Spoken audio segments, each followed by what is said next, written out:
आता आपण उघड टॉपनो महत्त्वाच्या बातम्या। परभणी, यवतमाळ, अमरावती, गोंदिया जिल्ह्यात अवकाळी पावसाची हजेरी, पिकांना मोठा फटका बसण्याची शक्यता। विदर्भात 28 तारखेपर्यंत गारपिटीचा इशारा।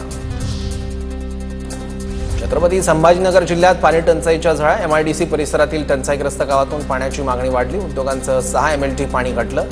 प्रशासनाकडे पाण्याचा प्रश्न निकाली लावण्याची मागणी।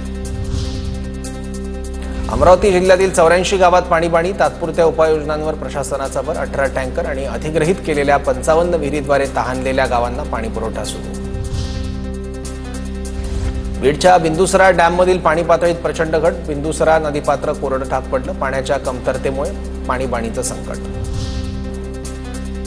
कोल्हापुरातील ज्योतिबा मंदिर उद्या पहाटे 4 पासून दुपारी 3 वाजेपर्यंत दर्शनासाठी बंद राहणार। ज्योतिबा चैत्र यात्रेनंतरची स्वच्छता होणार असल्यानं भाविकांना मंदिर परिसरात दर्शन घेता येणार।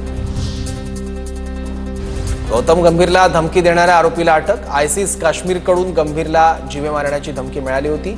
21 वर्षीय आरोपी जिग्नेश सिंग परमार गुजरातचा रहिवासी, दिल्ली पोलिसांकडून चौकशी सुरू। आता नाशिक मुंबई प्रवास अतिजलद होणार, 1 मे महाराष्ट्र दिनी समृद्धी महामार्ग पूर्ण क्षमतेनं खुला होण्याची शक्यता। नाशिकच्या विमान प्रवासी संख्येत 54% वाढ, कार्गो सेवेतून मालवाहतुकीमध्येही 100 पटीने वाढ।